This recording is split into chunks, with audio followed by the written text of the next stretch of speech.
Hello, Park Avenue Church. It's Friday afternoon, wrapping up my sermon preparation for Sunday, and just wanted to give you a little preview of what we'll be talking about on Sunday. We're going to continue in 1 John. Our text will be 1 John 2:18 through 27 as we continue to look at insights from the inner circle.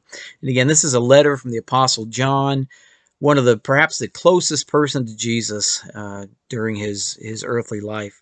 He found so much joy and hope and purpose in that relationship with Jesus, and he wants all of us to feel that as well.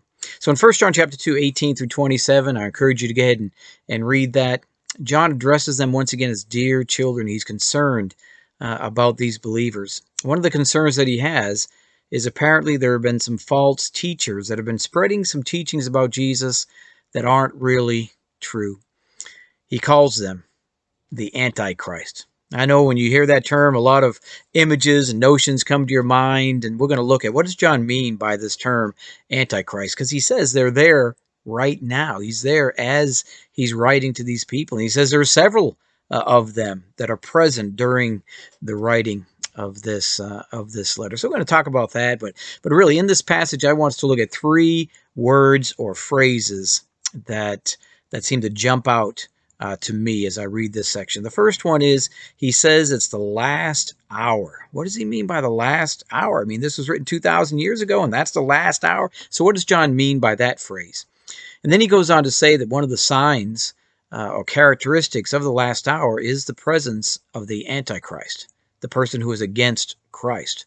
And so I want to explore, what does John mean by that term, because they're causing a lot of stress and a lot of anxiety, and he wants to lay that to rest. And then a third term that he uses on a few occasions in this passage is the word anointing. He says, you believers, you have an anointing. And he says that to reassure them. I mean, you know that Jesus is the Christ. You know that he's the Son of God. And you've been anointed by that teaching. And that teaching is going to bring you the joy that I've come to experience. Jesus is the Christ. So I hope you'll join us either online or in person at 10 a.m. And again, 1 John chapter 2, verses 18 through 27. We hope to see you then. Have a great weekend.